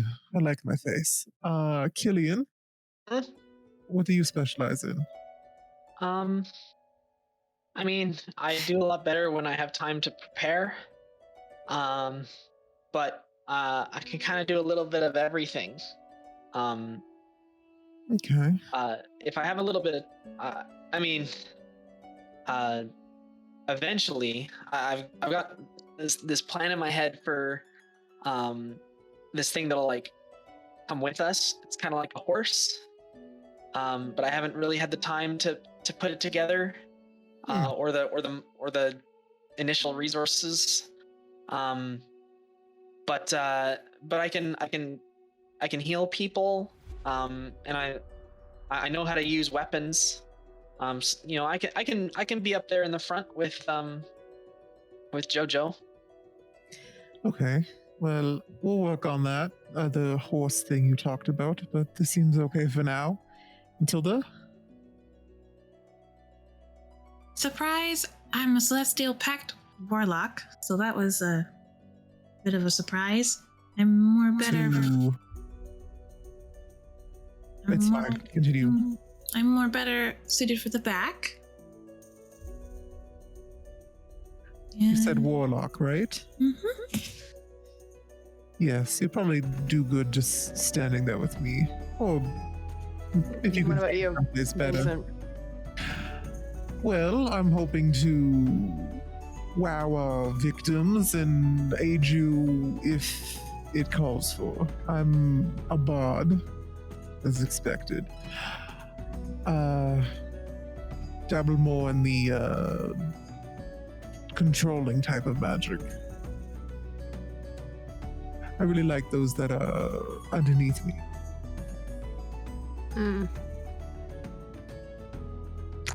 Charming. Exactly. What color was Killian's and Matilda's Ashbonds? Yeah. Thank you. Here? Killian. Killian's is white. As you look at it, it's almost like a matte white that almost pulls away from the skin texture on the body itself. Matilda. I thought mine would be black. Like when you look at it in a similar fashion to the white tattoo, it basically looks like a small void. Like the tattoo has, like, light cannot penetrate it. Looking at it from any angle, it's just this fine, perfect, like just onyx black. Well, You think that druids set up any traps for us? They're not expecting us, are they, Lavos? No, they won't be expecting us. If they did, for some reason, I'd be amazed. Someone gets past all of my... I don't mean to mislead you. They are not expecting you. And that is your first little bit of a test there, isn't it? You gotta get around there, into the house, solve the unmentionable problem, and bring them out into the courtyard. If there's ever a moment where anything's in danger, remember windows. Put them somewhere I can see them, I'll deal with them. Okay. But mostly, we need to clear this place out, right? Because it's moving day. Lavos, do they have mercenaries that go in and out in the same attire, or are they more of a tight-knit group? They don't like to be known very well. Some of them wear red cloaks. You can see them every now and then. They tried to border up the windows, but they don't do too good of a job. They mostly humans? Mostly. There's a few of them that I saw, maybe a couple half-elves. Well, if anyone's got any ideas about how we wish to scout out the area or sneak in. I'm not exactly a sneaky person, but I can momentarily see magic auras. Does someone want to knock Noted. on the front door? Wow. Killian and a couple of us go to the back. Killian, you could fit in the dumbwaiter. The dumbwaiter goes to the basement, yeah. Mm-hmm. I guess it's small. Definitely Sure. home near Vincent. Yeah, And then, I could do that. Vincent, you could knock on the door and be your very charming self and distract them when we go down and attack them from behind. How far is... Like, how big is the house? How far Let me will bring we you live? into the map. Yeah, if we're too far up, I don't want to split up the party immediately. Bringing everyone over to the map, you should have visibility. 94%. Oh, we got a long rest in, right? I'm no longer like. Yeah. You winded. did. You guys got, you wouldn't have burnt any hit dice in the time, but you guys basically had a full week, so you're fully refreshed. Can I I just take placed one you now? just in the center so you can see the general breadth of the building. But looking out and about it, you can see the kind of like large open windows leading into desiccated rooms on the first floor. You see a second floor above where the windows are mostly boarded. The house itself is inset with a fine frontal entrance and then 3 layers moving backwards of this what once looked like an incredibly fine manor, now just completely overgrown and just destroyed. Several fountains off to the side, one of which has just like looks like it had been taken to with just aggressive hammers, and the other one just drained and devoid of any water. Carriages have been placed on the sides that you guys see to block the doorways as tall stone walls kind of mark the end of all the directions around you. The large wrought iron gate behind where your characters are currently standing on the map kind of marks the end of this manor area. previously, to the right of the manor, just past this one barricaded carriage, is where Lavos had said that there was a small entrance along the ground that might get you into the kitchen. That's to the left, sorry? I was on this side right here. Ah, okay. Killian will start heading that way. Stealthily? Re-stealthing? As Killian goes to move, I'll just hold her back for a second. Hold on, dear. Let's figure these things out first. We don't know whether or not we can all fit into the dumbwaiter. Not all at once, of course, but if I go up and distract these guys and you guys head around back, we're on our own, basically. And as much as I'm more than inclined to work alone most of the time, I'd like to see what you're all capable of. Well, should we scout up the area anyway? Sure. So what do you guys do? I'd like to go check out the dumbwaiter with Killian. Yeah. And try and stealthily get over to there and see just how big it is. I know. Even if we don't want to split up the party, we could send them down and then bring them right back up just so we get an idea what's going on down there. While they move off to the right, Vincent and Matilda, do you kind of move in that same direction? Or do you head to a different location? Matilda, can you go around this fountain over here, line of sight of me? You should just be able to see the others down that way. I'll head over here. I'll let you know if anyone's coming around this direction. I go where I'm told, and I wait, and I look. So Vincent and Matilda, go ahead and roll perception. And meanwhile, Jojo and Killian, you reach up towards the edge of this large carriage that has been wedged to the point that the wheels themselves are buckled in, as it has been placed here to basically bar any passage through, but it only goes up about 10 feet. And beyond it, you can see that there doesn't seem to be much else in the way. But as you move in, you can hear just kind of this raucous movement through the kitchen, as several individuals sitting with red cloaks are just kind of sitting at the table, throwing down various different drinks, like plates sitting out with meals that had been half eaten, cards thrown to the table, drinks kind of scattered around, just placed all throughout the area. As you move around towards the outer edge, the window itself, relatively barred, they're all facing away and just kind of yelling. You can hear the muffled voices. And as you approach the kitchen, you don't necessarily hear anything in the direction that you're moving, but you can tell that there is quite a bit of noise coming from within the house entirely. Do we need to stealth to be unheard, or is there so much noise inside the house that unless we do something overt, we wouldn't be heard? A bit of both. A safe stealth, but it doesn't seem like it would be too difficult to remain unseen here. They all seem completely off guard. Jojo picks up Killian and sort of brings her so that her eyes are like just a bit above the cart height. Like over... Oh, can I move? Yeah, I can. I'll bring her to like just in front of me. Do you see anything over there? How tall are you?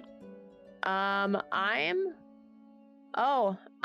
like 5'11", so I probably can't hold you up that high, can I?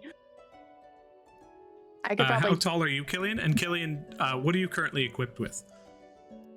I am currently equipped with a dagger and my smithing hammer. And for armor? No armor. No armor? I haven't gone and like bought anything or like prepared really. I just showed up. Oh, great. Gotcha. Jojo, you're able to grab Killian, and with the lifting her up, she is able to grab onto the edge of the carriage and kind of scuttle up. And Killian, you make your way to the top of the carriage and you begin to move through. You can see from the top of the carriage in an open window into the kitchen. And here, give me one moment.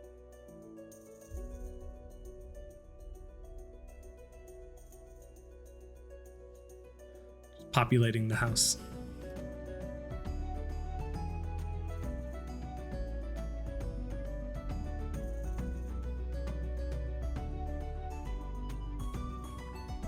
Glancing into the kitchen, as you were passing by, when you reached right about one space behind you, you could see kind of standing next to this just destroyed stove that's inset into the side, this one individual kind of wearing ragged clothing that seems just kind of hammered from the night before, leaning up and just like slamming into it like, why isn't it working? I kind of turn around and I lean my head down and I say, okay, I see one. He's hitting something. Not like a person, but like maybe something metal or wooden. Okay. Furniture? Do you see that dumbwaiter that Lavos was talking about? At current, from your view of the kitchen, you can't see it. Okay. I shake my head. That is the kitchen though, right? Without a doubt. Yeah. Killian, as you glean around, you look along the ground to find the small passageway that Lavos had previously mentioned, and it's basically like a small. There was once a grate there, but it looks as though the grate has just been removed, and there's a small entryway that amounts as like a ventilation in and out of the kitchen, right here. And as you look onwards towards that, Matilda and Vincent, looking into the home and around you in various different places. Vincent, with your perception, you don't notice anybody in the various rooms that you have vision of at the front of the house. Both the entryway and this like very large bathroom where the baths have kind of just been thrown together. There are no people. However, Matilda, as you look into the dining room, you can see one of the figures stands up and leaves the table, and the other kind of leans back with a massive mastiff just scratching the back of its head, sitting at the table counting his winnings. Okay.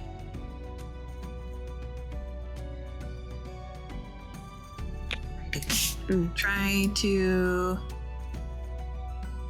like discreetly signal towards Vincent that there's two people that I can see. One human. I don't know how I would sign one human to one dog, but I try.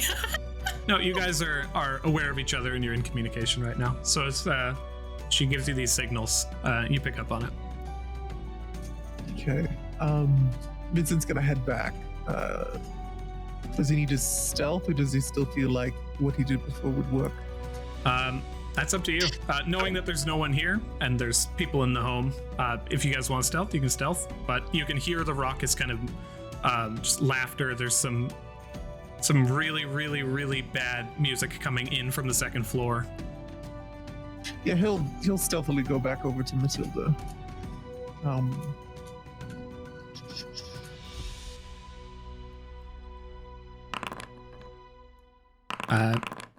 Yeah, moving in and through. Here, let me go ahead and issue you guys a group stealth. That's a great roll. What are the chances we all rolled the same thing?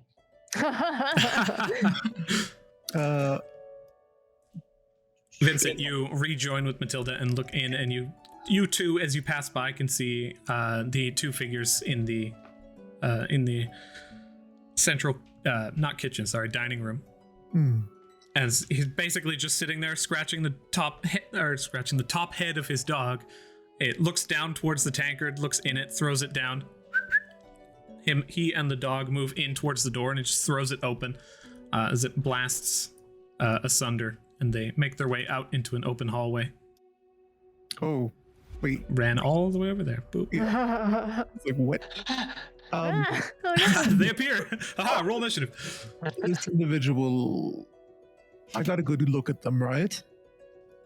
Not the dog, but the humanoid. For this, I would say roll perception.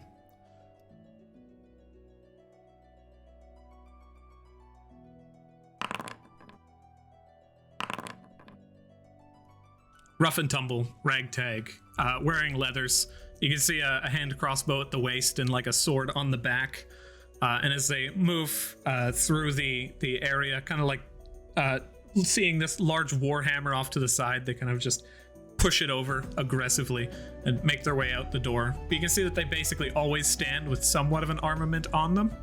But they're basically staggering left and right through the area, and they leave the dining room and into that hallway as they walk out of view. Killian, what do you think? Is that pathway a good way for us to go? Let me see if I can get a closer look. And Killian wants to. This is a window. It is. Yeah. Oops. Yeah. She's just gonna like kind of scooch beside it and like kind of lean her head in just to make sure that she's like getting a full understanding of like the room. So I guess she's technically. Can you imagine just looking through your window and seeing a goblin? Like, I shit my pants. Yeah, you like lean forward. The window is closed if you want to try to open it. Is it mucky or can I see through it? It's dirty, but you can see through it. Okay, seeing through it is fine. I don't need to open it.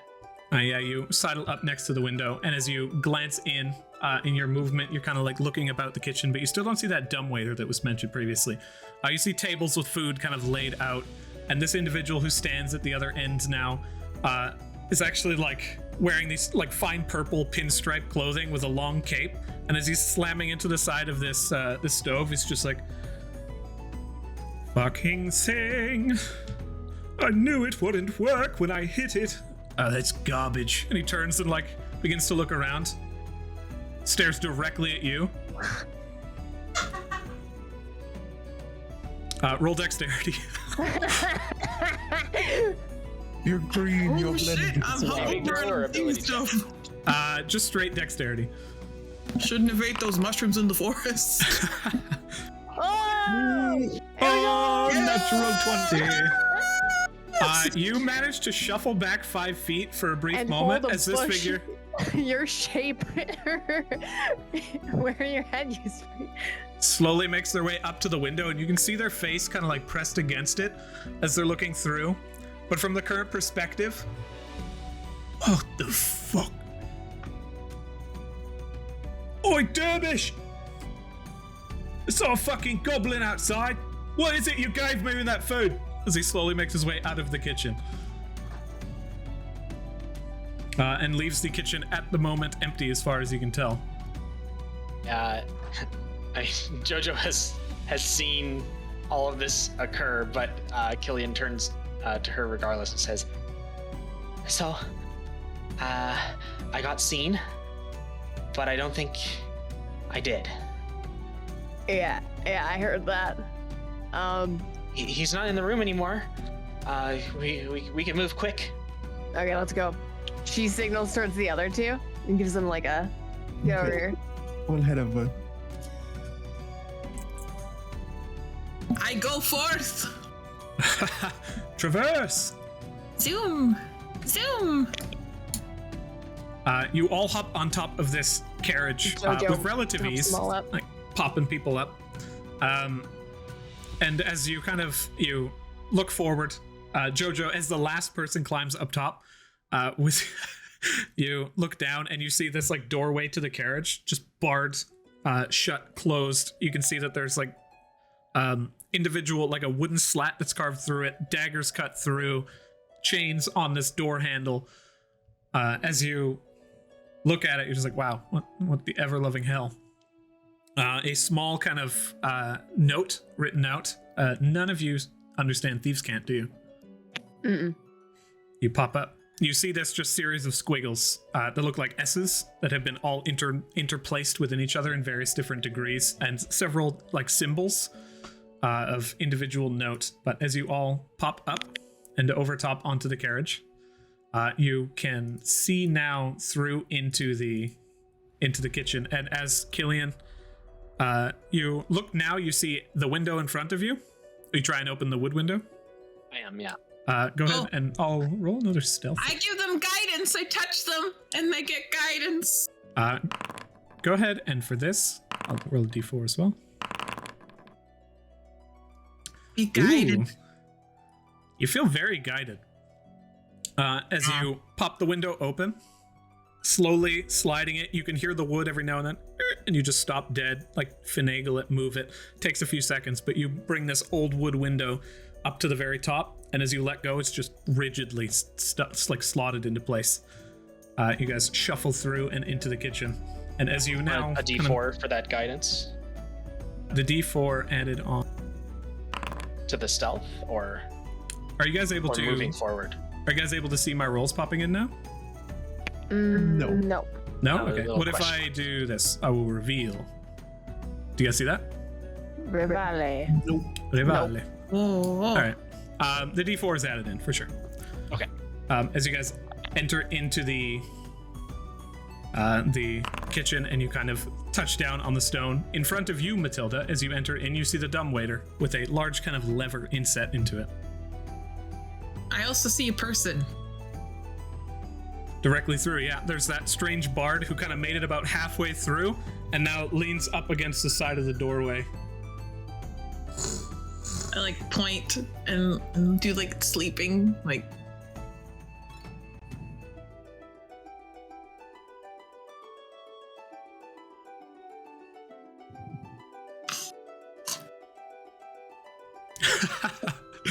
Do we see the dumbbell in here? Yeah, it's The right- dumbbell. The dumb so- waiter. Dumbwaiter, sorry. Oh, yeah, they got some sick gains going on in the corner. You do see the dumbwaiter. It is right here, with a lever inlaid into the side of it. Does it look large enough that we could go down? Or As you kind of like pop over to it, you pop open the top kind of grate and you look in. It's uncomfortable, but one person at a time could for sure fit in this. This guy doesn't look down, does he? As he's leaned up against the side, you can't see an Ashbond in any way on his body. He was singing, but Do you not want very me- well. I could try and take him out real fast. He'd probably be very easy to stab and kill. We don't want to kill these guys, though. I mean,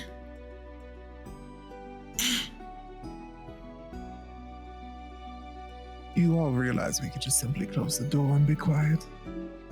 We could. But he's gonna be a problem eventually. I think we Well, should take him out now. Anyone gonna stop me? no, but Okay, great. let me just We're just gonna go cautiously and like peer into the rooms around and listen for anyone close by. Roll perception. Oh, nice. Tormund! Oh my You God. do not hear. You basically, through the constant murmuring and like just sound of raucous movement through the area, you can hear footsteps above you. You can hear some murmuring in various different rooms around you, but you cannot determine their source. Okay, great. She's gonna go up and with the cold cock him. yeah, with like the dueling hatchet with the back, like the blunt end, just like on the back of the head, just trying to non-lethally take him out, and also like at the same time trying to like cover his face to try and dull any noises that come out of his mouth. Hey, Go ahead and roll an attack roll with advantage. can I notch an arrow at him as well in case he like freaks out and this doesn't work? I need to target a toucan. So you can alt left click or double right click. Mm-hmm. And I use this dueling hachate. And I use a dueling hachate. And it... I'm sorry, I got so many things. Attaque. Advantage. My Do pom you pom wanna- said to aim for the knees. Do you want to is that guidance? You sound guided. I give you guidance. Thanks. Guidance doesn't work on attack rolls. Just to Oh, Yeah. you're right. Well, I don't know that, so I still give her guidance. I'm learning. Well, there's a minor ability check in here, perhaps. Was that only a 15? Oh, you rolled damage? Oh no, that was the No, attack. A that was 15. it. Attack. Cool. You approach, you flip the hand axe, holding it back to the other end, grab the head, you just like, and you just slam down on the back of the head.